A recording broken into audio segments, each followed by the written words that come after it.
खानापूर तालुक्यातल्या आळसंदमध्ये पत्नीच्या मृत्यूच्या विरहाने पतीचा देखील हृदयविकाराच्या धक्क्याने मृत्यू झाल्याची धक्कादायक घटना घडली।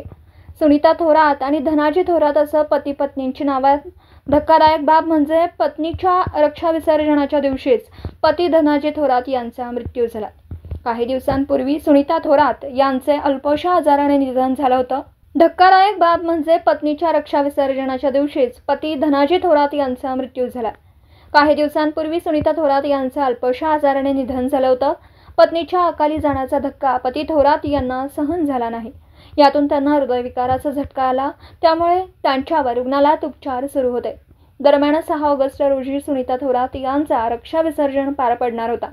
नेमकं त्याच दिवशी उपचार सुरू असलेल्या धनाजी थोरात यांनी आपले प्राण सोडले।